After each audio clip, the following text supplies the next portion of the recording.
Hello and welcome to the second episode from the second season of my Organ Psych Talk series.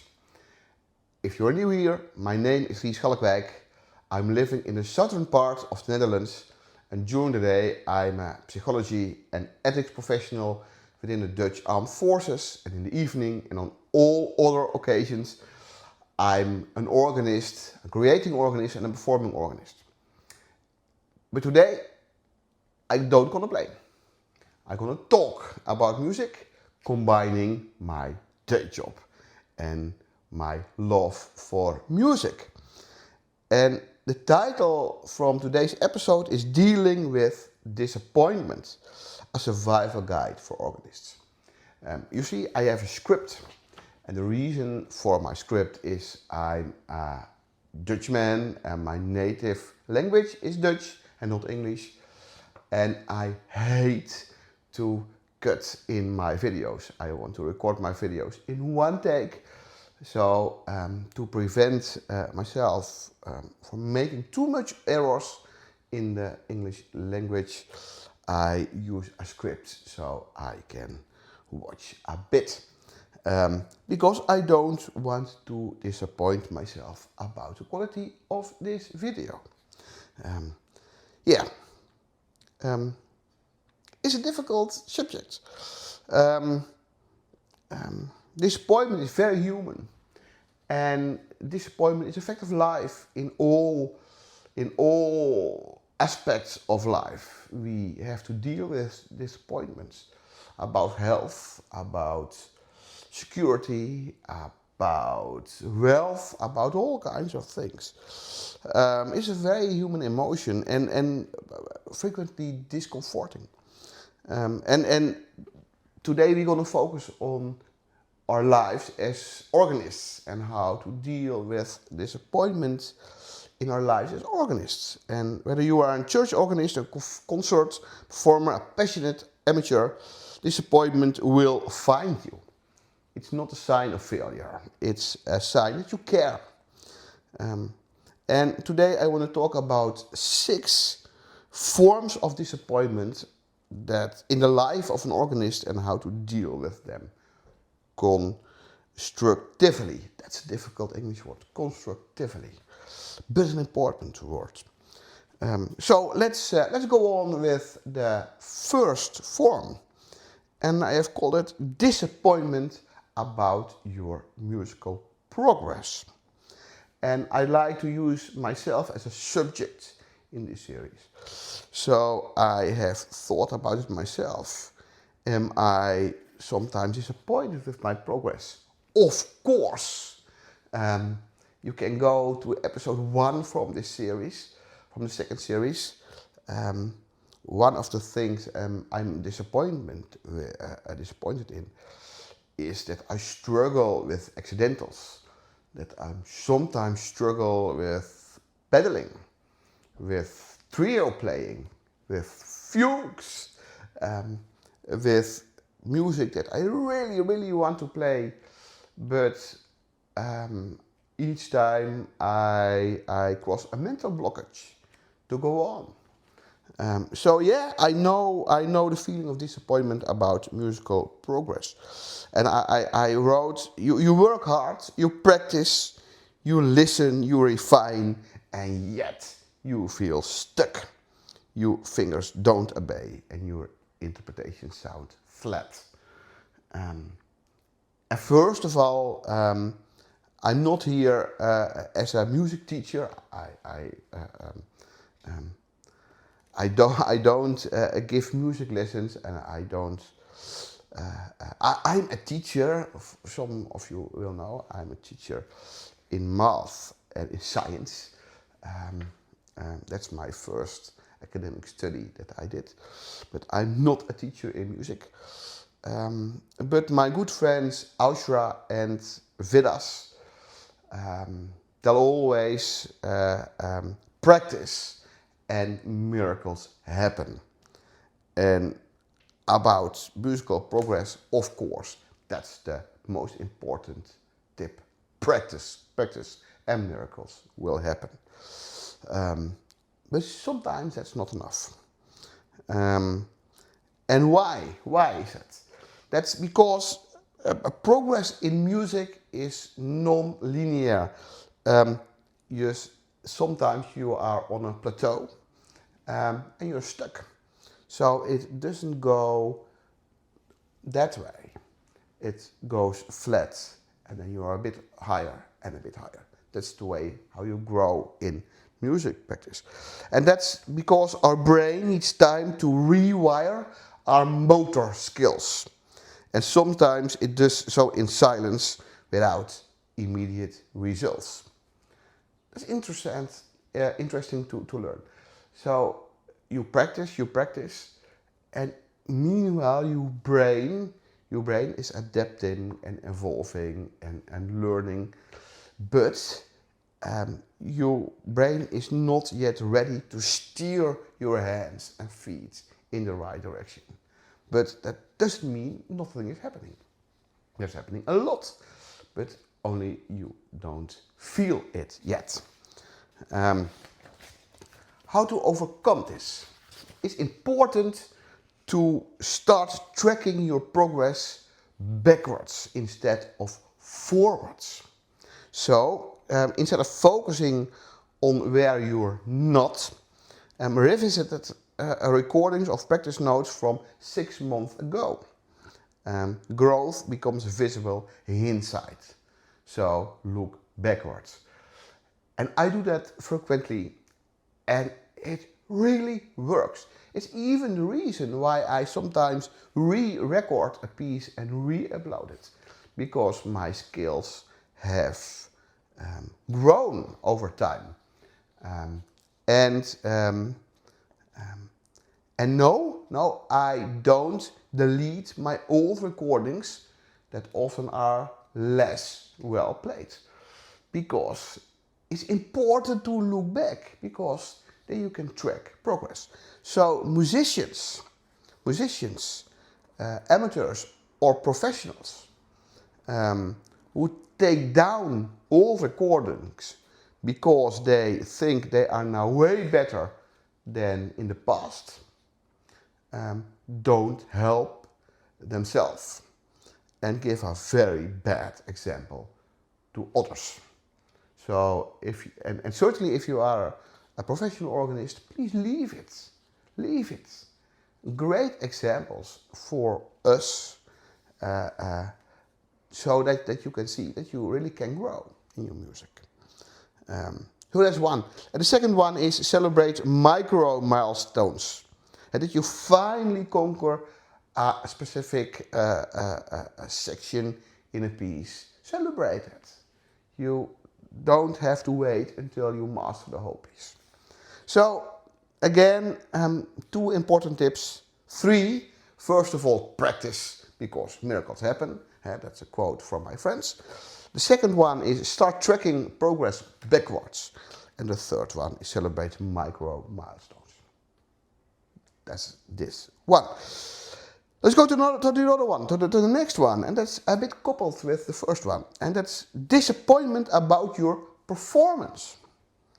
You messed up a pedal interest. You blanked out. You broke your flow. Sometimes if you start playing, you know everything goes in the right direction. You feel happy and everything flows. But sometimes it doesn't flow. And afterwards you can feel ashamed, and every mistake loops endlessly in your mind. So what's happening? What's happening in your brain? Psychology. You're probably feeling victim to perfectionism and distorted memory. And the last one is important, because most listeners don't hear what you hear, because they are not as intense involved in the music as you as a performer. And even if they hear an error, they move on, because they're already listening to the next notes that are right. So don't bother a few errors.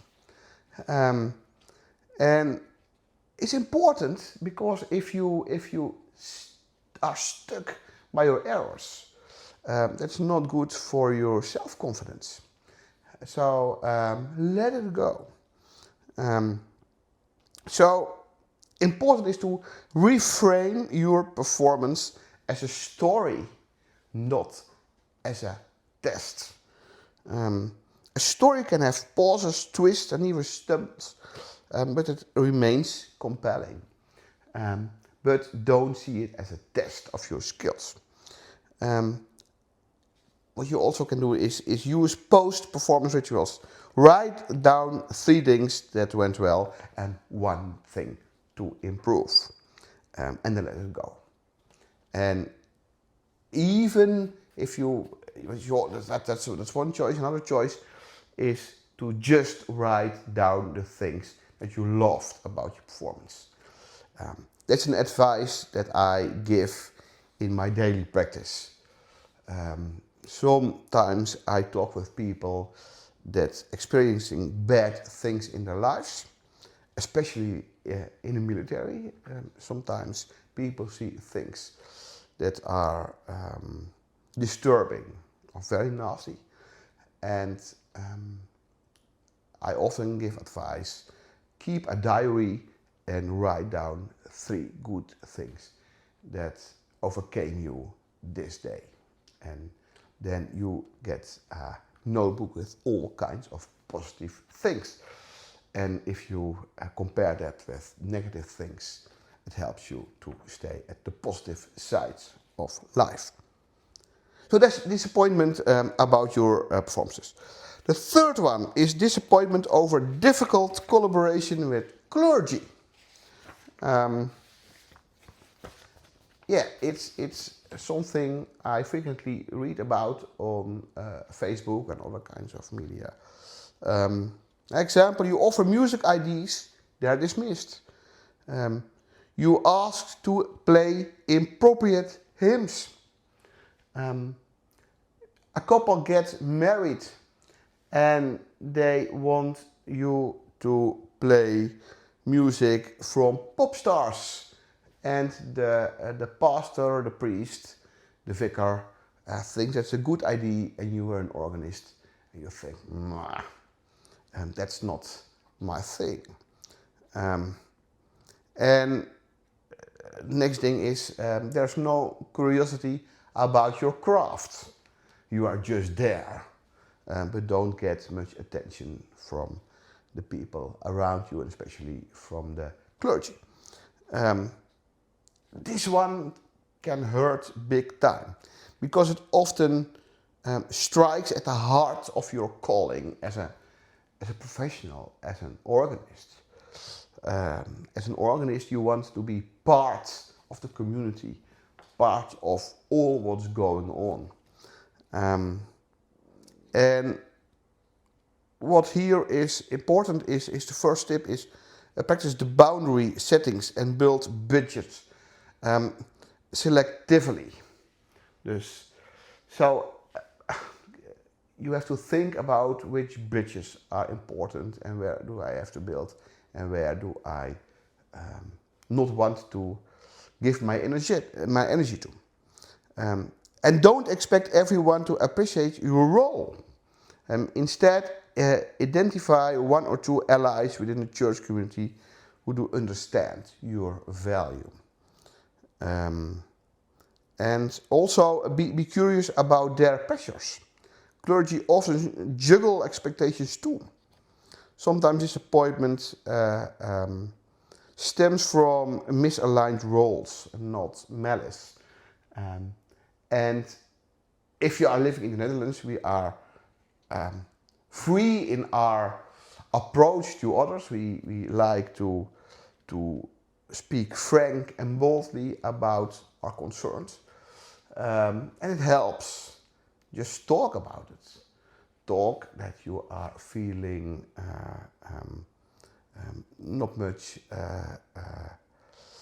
appraised and not much seen in the church. And if it goes on for too long, leave it. Leave your job, leave church, and seek a place where you are valued. So it's a pretty difficult one, and this comes really often across on my social media. So it's really a thing for many organists, and especially professional organists, because if you're an amateur, you easily can leave because it's not your bread and butter. But if you are a professional organist, then it's difficult. So I have some tips, but I can't give you exactly the right directions in this one, because every situation is different, of course. The fourth one, disappointment about lack of appreciation. And that's not only the clergy, but that's your whole surrounding, your congregation, or maybe your followers on YouTube or social media, or people who come to your concerts. You give your best, you prepare your preludes and your fugues. You show up on time, and yet the response is silence. And if I look back, a couple of years ago, I attended a Baroque concert from a string quartet for young people just graduated on the conservatory. They had all their masters, fantastic musicians. And we were in our theater in our city. And it was not a big place, only 200 seats. But there were 5 in the audience. So all was empty. Only 5 people sitting in the front rows. And when they came up with their instrument, they all looked like shit. They were so disappointed. One became a bit angry. One started to cry. And I've talked with them. And I asked a few moments, and I talked with them about their disappointment, because of course they were disappointed.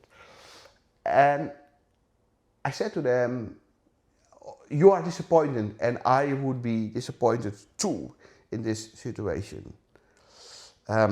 So you can focus on the 195 empty seats, or you can focus on the 5 seats with people who have come here to enjoy your music. And they talked about it. And after 5 minutes, they said, you are right. We're gonna play. And it was a beautiful, beautiful concert. And all other people have missed a magical concert, because the setting was magical. Only 5 of us. It was so special. And I'm sure this experience helped them in their musical development and in their strength to become a better musician. And of course, they will get full venues also. But this was an example, and that's here also sometimes the truth. And that was just people showing up.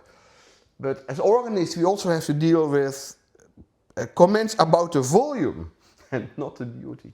As organists, we sometimes like to engage all stops. And I'm sure every organist who plays services gets comments. It's too loud, it's too soft, it's too slow, it's too fast. Because everyone has an opinion. And what's important is to change your feedback loop. Don't rely solely on external applause.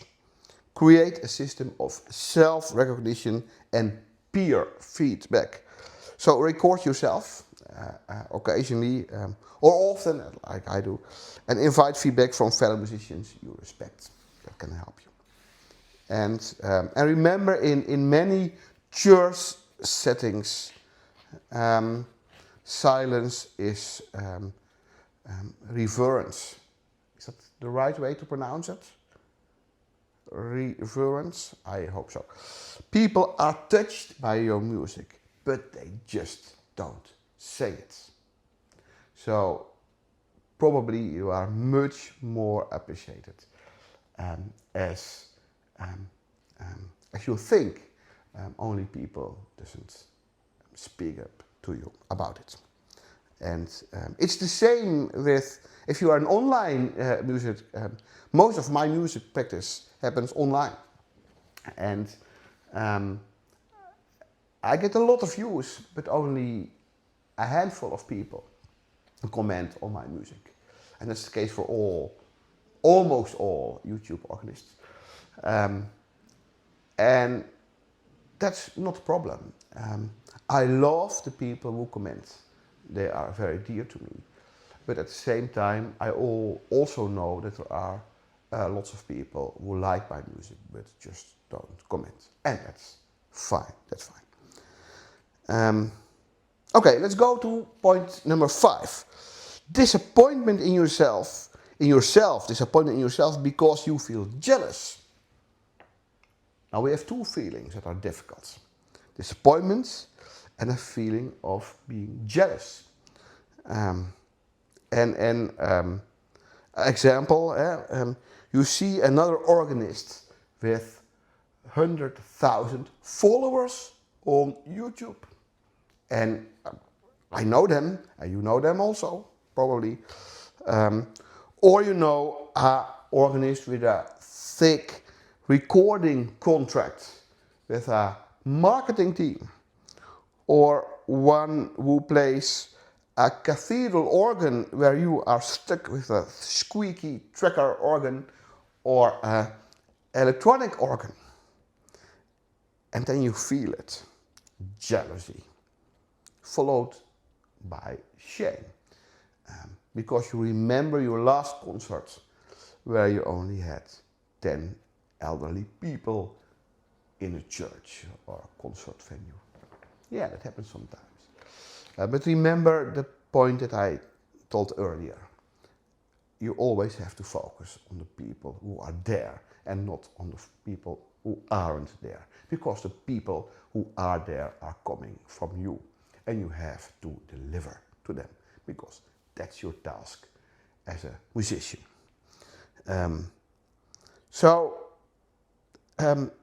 Jealousy. My tip for that is turn envy into information.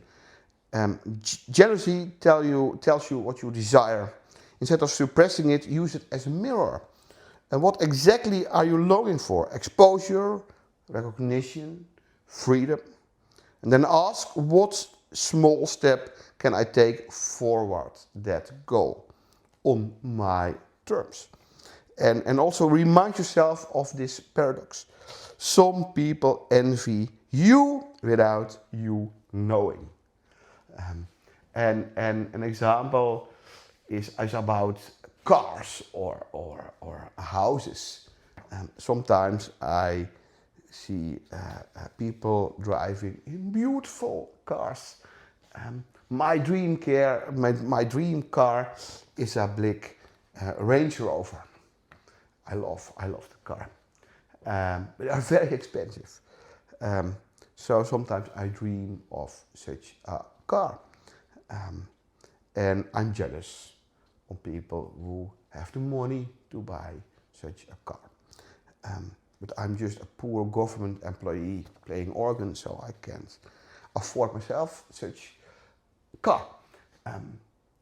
But I drive also a nice SUV, a smaller one, a Peugeot 3008. It's a nice car, nothing wrong with. So a lot of people think, wow, what a nice car. I would love to have the money to buy such a car. And it's the same with houses and with everything. Even with your partner. Sometimes you have to be conscious about what you have and that there are a lot of people looking up to you. That can also help to overcome jealousy. Well, the last one, and that's the most difficult and big one. Disappointment about your musical career. And this especially is for professional musicians. You imagined something different, maybe a life of concert halls, of meaningful works in sacred spaces. Instead, you're juggling with day jobs, side gigs, and feeling stuck. Scraping money from all kinds of sources. And now my paper is stuck. So, what can I say about it? This is grief in disguise. And the loss of an imagined future, that hurts. And it deserves to be acknowledged. It's important. And what important is, if you struggle with this piece, it is big, this is a big one. And I advise you, if you are really struggling with this subject, to seek professional help. Maybe a psychologist or a pastor or whatever people you can trust to talk about and people who can help you. But my tip for you is to refine what success means to you today. So instead of chasing an outdated dream, design a life that fits your current values. Maybe your legacy isn't about fame, but about depth, beauty, and connection. What can I say about this one? Sometimes I see people playing the big Bach works. And if I was younger, I maybe had chosen for a single musical career, but I have made another choice in my life. But sometimes I think, wow, that's fantastic if you can play that kind of music. My friend James can, my friends Vidas and Ashra can play it. They can play the trio sonatas from Bach. Wonderful works. I can't. But what do I want? Do I want to focus on that kind of music? I'm sure I can learn a trio sonata from Bach. But maybe it will take me 3 years. 3 years of practicing. Is it that worth for me? No.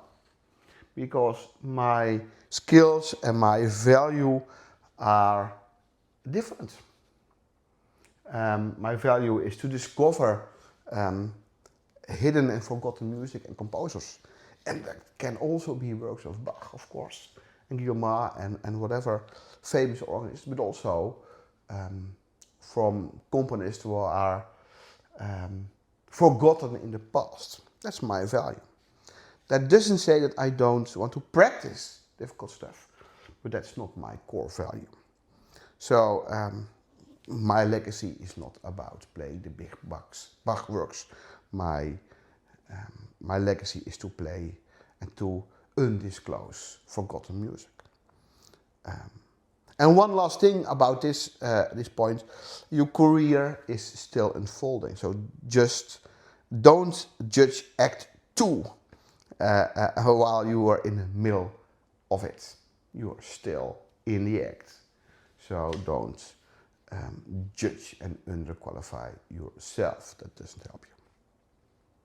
Well, let's wrap up. Disappointment is part of everyone's life and every organist's journey. But it doesn't mean you are failing. It does mean you are engaged. And let me repeat myself. Disappointment doesn't mean you are failing. Disappointment means you are engaged. And I say it 3 times today because it's the most important thing from this whole video. It doesn't mean you're failing. It does mean you're engaged. And that's a good thing. You can compliment yourself on that. You're making the world a more beautiful place through your music. Well, that was it. If today's episode spoke to you, feel free to leave a comment or message me on social media or ask me a question in person. Let me know. So thanks for listening to this episode of Organ Psych Talks. I'm happy I made it to the end without very much language errors. So I'm not too disappointed about the video, and I hope that you are also positive about it. Thanks again for listening, for watching, and I hope to see you in the next video in the series or at my regular musical performances. Bye for now.